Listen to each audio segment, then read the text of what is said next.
So today I just have to share something. It popped up to me so much lately that my uncle, who is no longer with us on earth, he have visited me in my dream. I have been talking about him. I have been feeling him around me. And it's just something that I have to talk about. And I really want to give out his story, or the story of the day he died, actually. And the sorrow he left behind and how it was. And I think it's for myself also to express this, because it's a wound inside me that I tried to push away.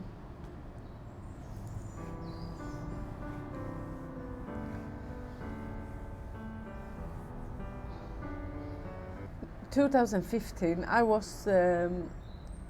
I couldn't live with, I think it was 2015 when I was 14 or 15 years old. My dad have called the social security, or the social thing, government, to say like I can no longer have my daughter because it going a little bit too much with the drugs, so he didn't want me to see all this shit. So my grandmother and my uncle took me home to them.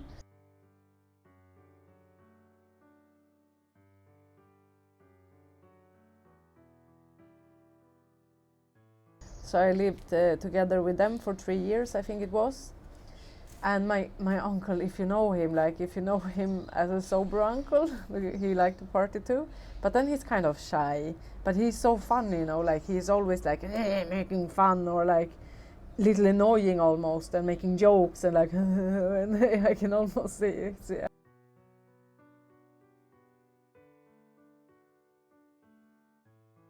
He's here now. Whoa. Yeah, he's here. Can you help me then to speak? Because now I just feel like cry. But I'm not sad. Like, I'm not so sad now. Yeah, so yeah, I lived there, and when you have he's like my big brother. Sometimes family is not the way a normal family maybe should look like, because my family looks really different, and I love them all in so many different ways, and I lived with them all in different timelines, and I think it's for a reason. But at this time was so important for me. It was my teenagers. I was really sad because my dad was so much on drugs and soon didn't have a home to live in. I was having so much anxiety and awareness about him. So it was so good for me not only to have my grandmother, because my grandmother and me, we could have really bad relationship because I was so angry with her so many times. But my uncle I always had so much respect for, so that he was in the house made me feel so safe. And he said like, Angelica, now you need to stop this, now you need to do this. So he was such a supportive person, and we can lay together and watch something on the TV, or we can just sit and talk forever. And he also was a deep guy, like we could talk deep things about so many different things. And I remember one day I was on the terrace and I had put some makeup on, and he was like, Angelica, you look like a fjortis. And fjortis, I don't know how to translate it, but that I had too much makeup, that I look orange or something. Take this off, you cannot go out like this, He was he was really special. Like I love him so much. And he moved and I moved, and 2012 I moved to Ireland with my best friend Maria. We were working as au pairs, and we got 2 Irish families that I really also love a lot. We lived there for 7 months, and in the end we really felt for going home. Like we had the longing to come back to Sweden. So we had the longing so much, like we were supposed to move home maybe sometime in March. But so we had a flight ticket to go back home, but we really wanted to go home to visit. So we took vacation, I think it was for 1 or 2 weeks before. So like 2 weeks before we was gonna move home, we had to visit Sweden. So we came home these 2 weeks, and thanks to that, I got to see him one last time. And I remember it was just random, because I was walking in Drottninggatan and the sun was shining in the spring. He was in his green jacket. He looked happy, he looked healthy, and he looked so happy to see me, so I just ran to him and just hugged him outside there. And he's kind of big and had tall. So when you get a hug from him, you really feel like so safe and so, yeah, so good. You know, I really love like to hug him. He's so like cozy, and yeah, fuck.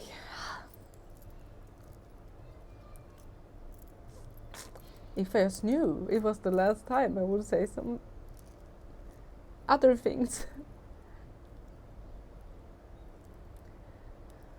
Then I didn't know how much he was suffer in the brain. I knew he had some like depressive moments in his life, and that he did not always feel good, and that he sometimes isolated himself. And when he feel good, he always come to my grandmother, and he was always making fun and happy, and you know, like normal.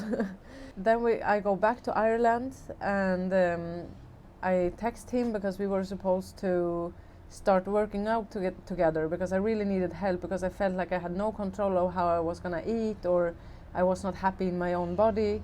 So I asked him if he could help me as my personal trainer, and he said absolutely yes, Angelica, I can. But the thing is that you need, and he said like we can take your brother with too, so we can go together, and I will make sure you will do the exercises correct. But motivation, Angelica, it doesn't come just like this.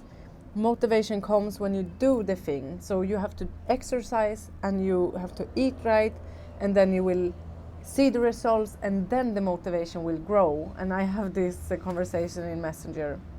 But they say, of course I will help you. So that was the plan. But then during these 2 weeks I had left in Ireland, my grandmother called me and she said like, I don't think your uncle feels very well. Like if he haven't answered me in a while, so maybe you can talk to him. So I write him a message, and I write him, I remember SMS, I write something like, hi, my best uncle, I don't know how you're doing. I heard that you maybe don't feel so good, and I want to make sure you're fine, or how, like if I can do something. I really want to come home to you and that we can talk maybe a little bit. And he never replied. And I was so up in moving all the things, you know, to move to Sweden. I had no work when I came home. So I didn't think so much about this. I moved home to my friend's little one-room apartment, and we had one girl night there. And it was me, Maria, Rosemary, and Mary. And I remember this so well because we were sitting there in the living room. And I was saying, like we were talking about one of the friends who have lost her brother. We were talking about that, and I just said like, I never lost someone. I don't know how it feels. I cannot even imagine what you have gone through. And then we kept on talking about this so much, and we got so deep. And then I just got a feeling. So I just say like, fuck. I really feel that there is something gonna happen, that me is next. I really feel that I will be the next one. Maybe it will be my mother, or I don't know. I said something like this, but I feel it. And then one of the girls said like that she see a black shadow just go like passing by, and she got a really bad vibe. And then I got this bad vibe, so I think all of us got a little bit of a bad vibe. And this is so weird. And then I also texted to my uncle, can you please just write me a dot so I know that you're okay? Because I know if he don't want to talk, it's fine. But then I know if I get a little dot, he is alive. I didn't even think that he would be dead. Like I that was not coming even to my mind, if I'm gonna be honest. But the next day of this girls' night, I was standing there making all different foods. I started with this healthy lifestyle already, doing some Weight Watchers pie, or like 5 different dishes I was making. And then my dad called, and I'm standing in the hallway, and he say, Angelica, I will send, where are you? I will send you a taxi. And I knew, like I knew. So, and I just say like, is Igor dead? And he said yes. So I say where I was, and I just dropped on the floor. I could not stand, like my legs could not carry me anymore. Oh, fun. Yeah. So I dropped to the floor and I was crying. And then I was like, whew, fuck, okay, we're gonna go to my grandmother now and tell her that her son her second son have killed himself. I don't know how to do that, but it was just to like stop crying and go out. I'm calling Maria, and she's in Stockholm or Västerås or somewhere else. And my taxi come, and I meet my dad, and I meet my grandmother's best friend, and there will be an ambulance outside my grandmother's house. So we come there, and my dad have the key, and my grandmother is calling all the time, calling. So she knew something was wrong. And you know, when I come in there, I feel the smell of smoke. I feel that it was dark and a little light in the corner, and she's sitting in the sofa smoking, burning her fringe. And she have glasses, and she's a little deaf, so she cannot hear. And then she just look up, and the face of her is like, my God. And she screamed. What I remember, she screamed like, and she screamed like this: "Is my little boy dead? Är min pojke död? Är min pojke död?" in Swedish. Is my little boy dead? And we say yes. And she back like, just like in the window we have this hard thing, so she hit her head there, and I just jump over her, like sitting like over her, holding her head so much. Oof. I feel her.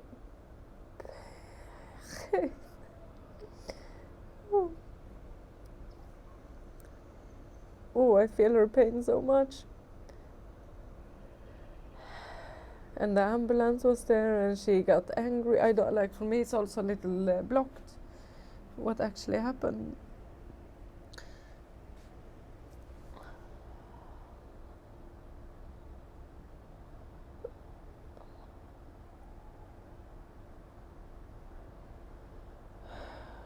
And I'm so happy because my dad just that year got free from drugs. So that really was a big support.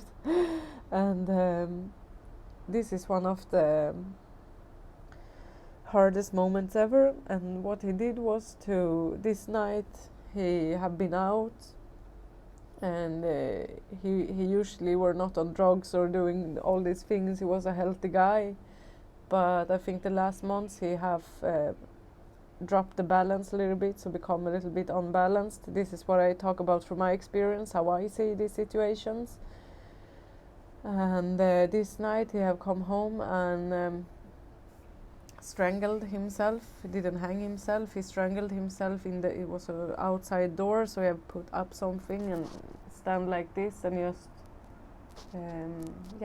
strangled himself. And he have been dead there for 5 days. So when I text all these messages, it was already dead. And yes, this is some kind of like when you lose someone you love, like especially in ways like this, it's something, it's give you trauma for sure. I could not work, I think, for 2 years. But I was also happy because I met love also, so I was in love. That made me focus on other things. But yeah, so now it's a lot of years later. Next year it will be 10 years ago since I was 22, and I am now 31. I will never forget this. But also thanks to him and thanks to this, I have changed my whole life. You know, like when people ask me why I'm so happy or why I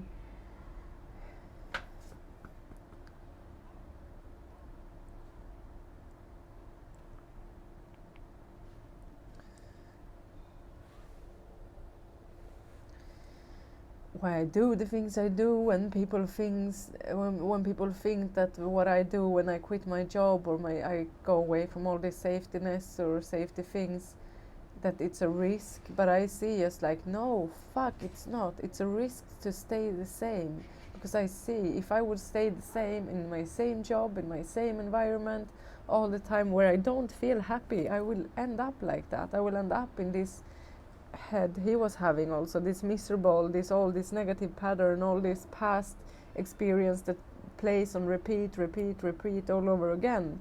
So what I want to do, why I live my life the way I do now, is because I want to have new experience. I don't want to repeat my past traumas. I want to heal them, and that's why I talk about this. And I want to help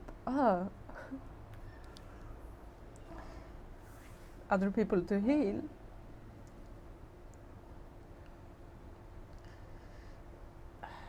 And I want to help other people to heal, and it's okay to be sad, and it's okay to share your story. It's not that somebody's gonna feel sorry for me, because that is what I'm scared of. I always feel scared that people are gonna feel, oh, sorry, little Angelica. I don't know why I'm scared of that, because it's okay, because it was not easy. But it also makes me live. I live for him, and I live with him. And when he showed up in my dream the other night, one day he showed up in my dream a long time ago. I don't remember what it was, but I explained this. I think it was to Hampus or somebody, and then we jump in the car where my dad was gonna drive me. And my dad tell me the dream he was dreaming, and it was the exact dream I have dreamt the same night. So how can it be? I believe he was visiting us. And now, when he came up the other night in a black t-shirt and black pants, and he was in a wheelchair, maybe because I have mixed it up with my wheelchair lately. And I couldn't see his face first. He showed me the number 1515, and then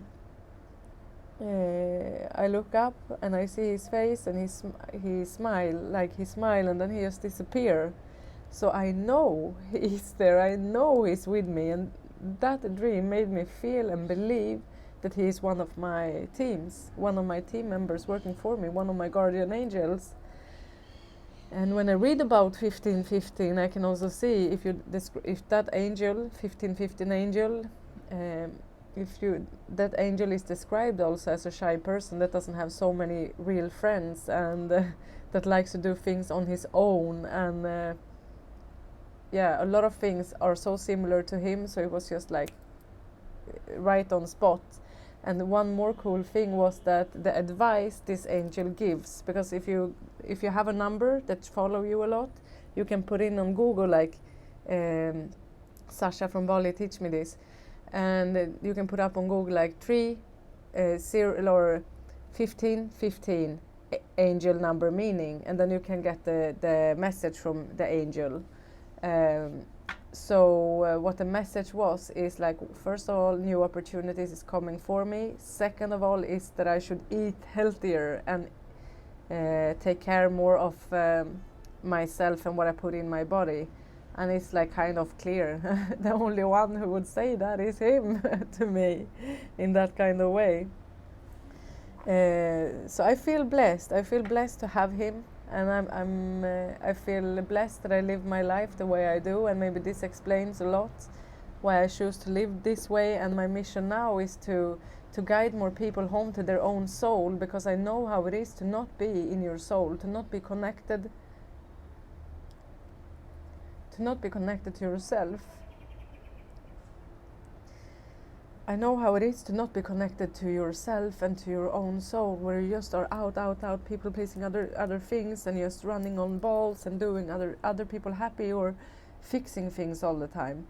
So that's why I feel that my mission is to help people, to guide them home, as much as a personal trainer guide people to be more healthy, or a nutritionist to eat more healthy for their body, or whatever it can be. I feel that my mission is here now to prevent all this fucking shit, because the life can be a blessing, but if you live like him and in the way he did and the way I have done also, it will just go really dark. And I am here to bring light. I am here to make you see the light and to step into this. And that is what I'm working for, and this is one of my why. And it's always important to know why you do something, because that will make you to keep you motivated. Yeah. So that was the story of today. Puss puss.